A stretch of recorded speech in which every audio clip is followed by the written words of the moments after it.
E aí, pessoal, tudo bom?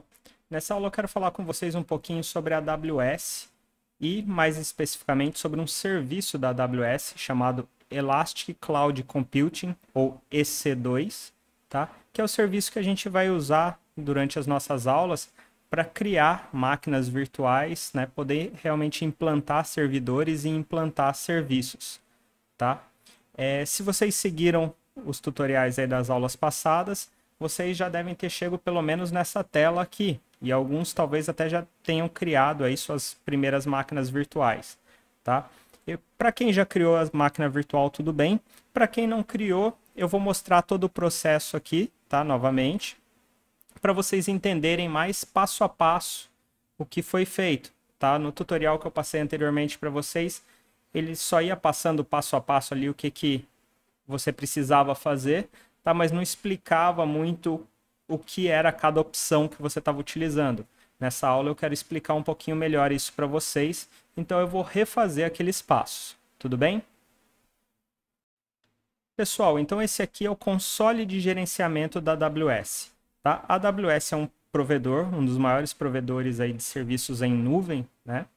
E eles têm centenas de serviços. Se vocês vierem aqui nessa busca deles e começarem a digitar qualquer coisa, vocês vão ver que tem um monte de coisas aqui, tá? Bom, não se preocupem com isso, tá? Não se assustem com isso. Se vocês começarem a procurar, vão ver que tem muita coisa, mas a maioria delas a gente não vai colocar a mão, tá? O que a gente está interessado aqui é esse serviço chamado EC2, que está aqui na minha lista de serviços acessados recentemente, tá? Ou para quem não tiver aí essa lista, pode simplesmente digitar aqui em cima EC2, tudo bem? A gente clica aqui e aí ele vai levar a gente para o console do EC2, tá? Bom, então o que a gente tem aqui nesse console do EC2, tá, pessoal? Aqui no meio a gente tem um resumo do que está acontecendo, tá? Do que já foi feito. Então você vai ter aqui instâncias em execução, hosts dedicados e etc.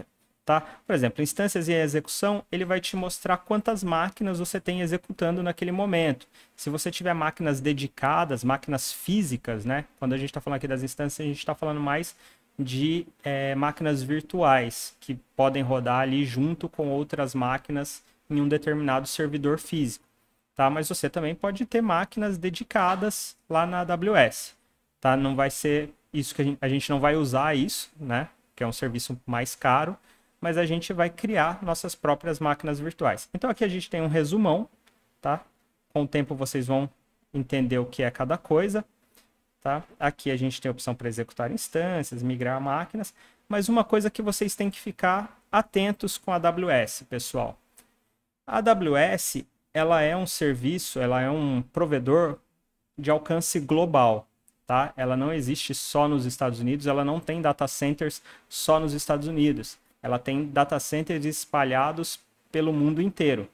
Então, quando a gente está nesse console aqui, e ele está mostrando aqui, por exemplo, para quem já criou a máquina virtual, uma instância em execução, ele está falando que você tem uma instância em execução em uma determinada região da AWS. E que região é essa? É essa que está especificada aqui, ó. No cantinho superior direito da tela, vocês têm aqui, deixa eu ampliar um pouquinho, ampliar essa tela aqui para vocês. Vocês têm aqui, ó, norte da Virgínia. Tá? Essa é uma região da AWS.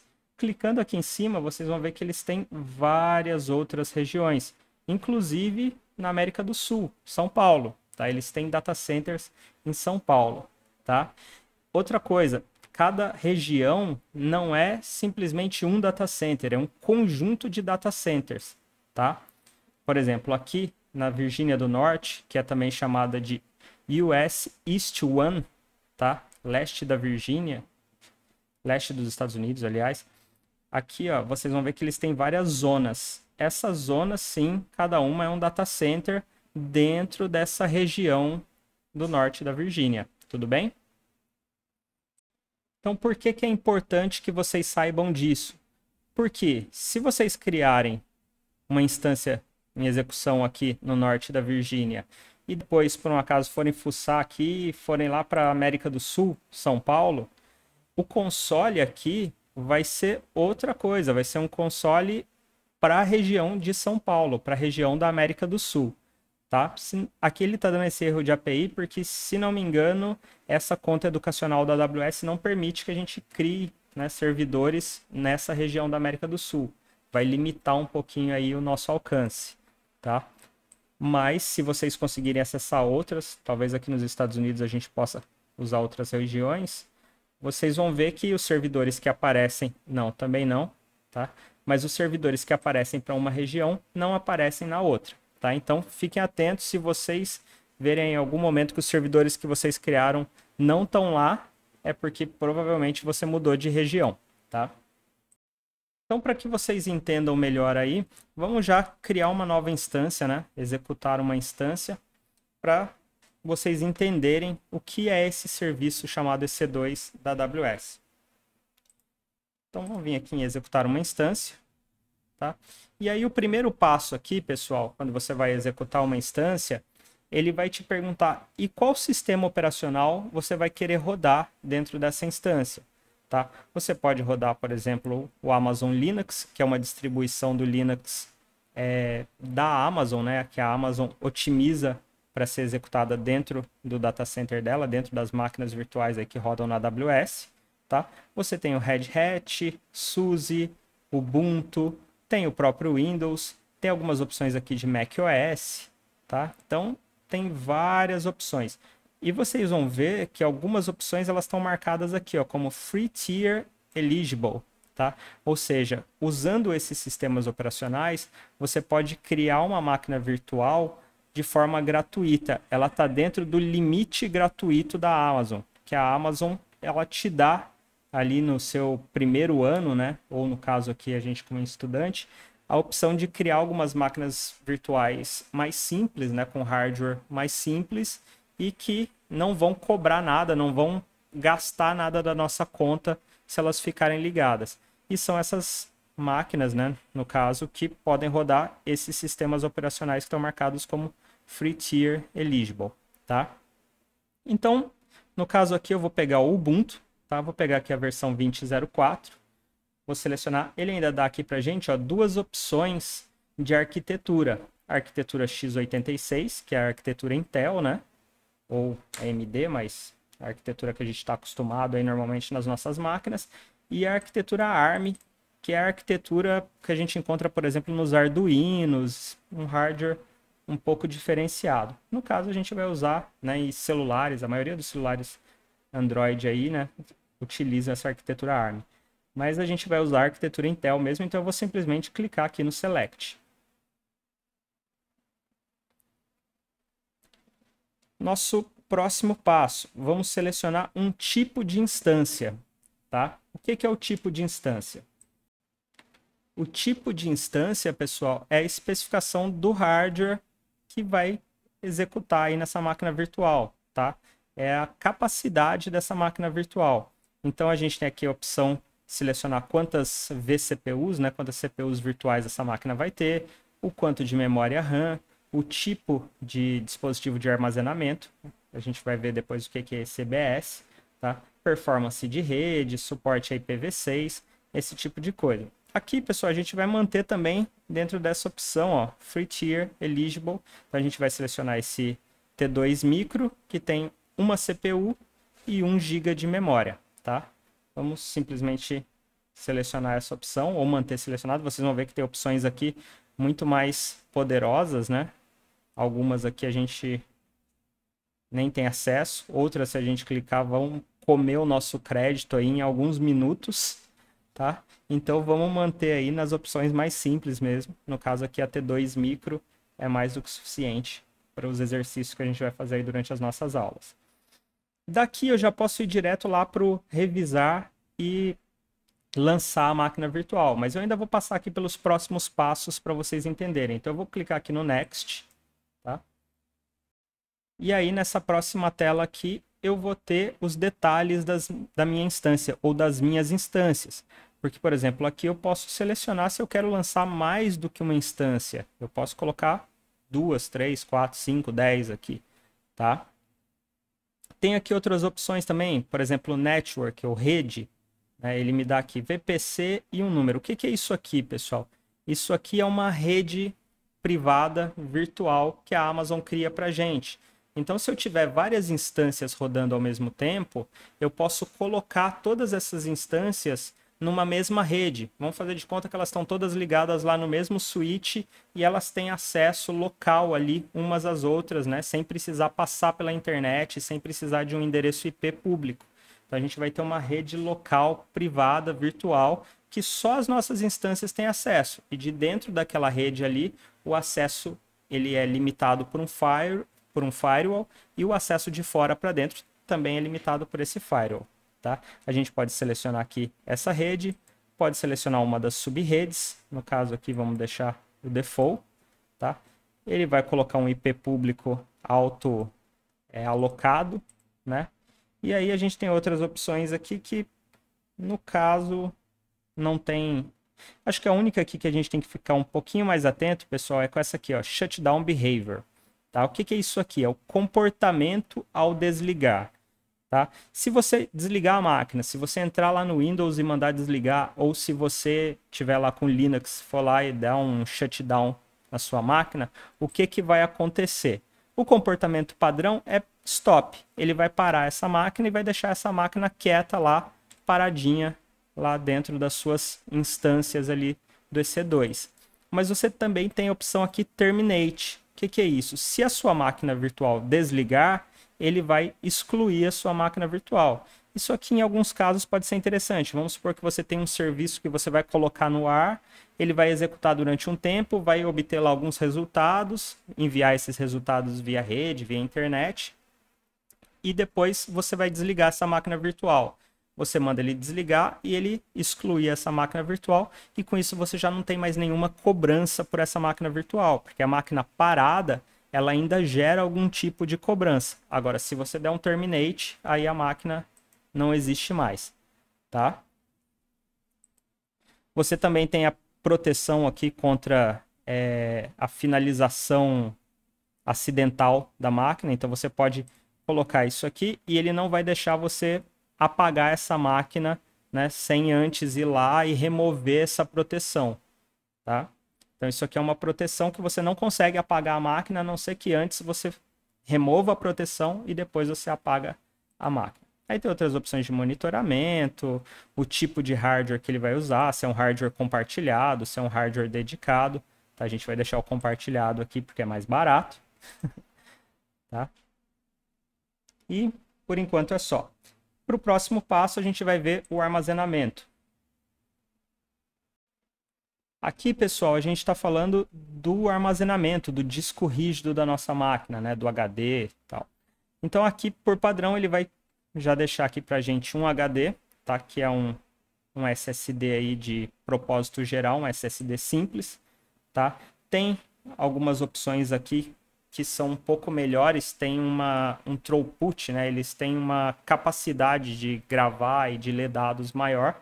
A gente vai deixar o General Purpose 2 aqui, né? Que é o mais simples, tá? Tem também a opção magnética aqui, que seria um HD tradicional. Esquece isso aqui, tá? Se a gente pode usar aqui o GP2, não tem por que usar aquele standard, tá? Aqui a gente tem o tamanho, 8 GB, padrão, tá? O que mais? Encriptação, a gente não vai usar. Apagar quando a máquina for terminada. Então, a gente tem essa opção aqui. Quando a máquina for finalizada, esse HD deve ser apagado ou ele deve ser mantido? Por padrão, se você finalizar a máquina, tá? Eu tô falando de finalizar, não de desligar a máquina. Se você finalizar a máquina, o HD é excluído. Se você não quiser que ele seja excluído, você tira essa opção aqui, tá? Normalmente, para o HD, aí o raiz da nossa máquina, né? A gente vai excluir porque a gente não vai ficar reaproveitando aquilo em outras máquinas. Mas se você tiver um volume ali específico para alguns dados que você vai gravar ou para uma saída de algum processamento, às vezes pode ser interessante não apagar, porque você pode compartilhar esse volume com outras máquinas, tá? Se você quiser colocar outros volumes, outros HDs, é só você ir adicionando aqui, tá? Vamos deixar o padrão também e ir para o próximo passo, que são as tags.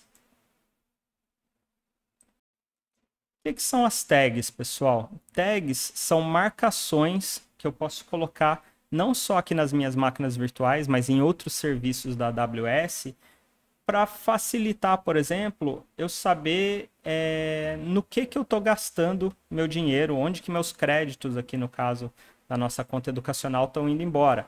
Então vamos supor aqui, no meu caso, eu, professor Eduardo, que eu ministro várias disciplinas e vou ter máquinas virtuais para cada disciplina. Eu posso vir aqui e adicionar uma tag, disciplina, e falar que o valor dessa tag é a disciplina IDS.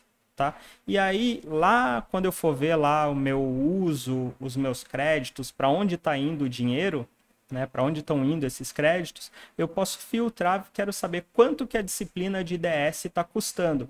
E aí ele vai agrupar para mim todos os serviços que tem essa tag disciplina com o valor IDS. Tá? Então, isso aqui é uma forma de facilitar aí essa filtragem, né, para você saber o que você está usando e onde que você está gastando. Tá? Se por um acaso você tiver, por exemplo, um provedor, né, um provedor aí onde você vai hospedar páginas, você pode ter diferentes tags para os seus clientes para saber onde, né, quem está gastando ali, como que cada cliente está gastando dentro aí dos seus serviços da AWS. Tá? O próximo passo agora é o grupo de segurança, o Security Group. Pessoal, o que é o Security Group, pessoal? Security Group é a configuração de firewall, tá? Que vai dizer quais conexões podem chegar nessa sua máquina virtual e quais conexões podem ser feitas a partir dessa sua máquina virtual. Então aqui, durante a criação da máquina virtual, a gente tem a opção de criar um novo grupo de segurança e configurar quais são as regras de entrada, né? Quais as conexões que podem chegar na nossa máquina virtual. É interessante aqui você colocar um nome, né, para identificar esse grupo de segurança. Então eu vou chamar aqui de grupo segurança aula de IDS, aula IDS, tá? Só para ficar mais fácil de identificar. E aqui eu tenho as regras, tá? As regras que dizem quais conexões podem chegar na minha máquina. Por padrão, nenhuma conexão chega na sua máquina, mas você vai precisar acessar essa máquina, vai precisar configurar. Então, no mínimo aqui, você vai ter que liberar a conexão do tipo SSH, tá?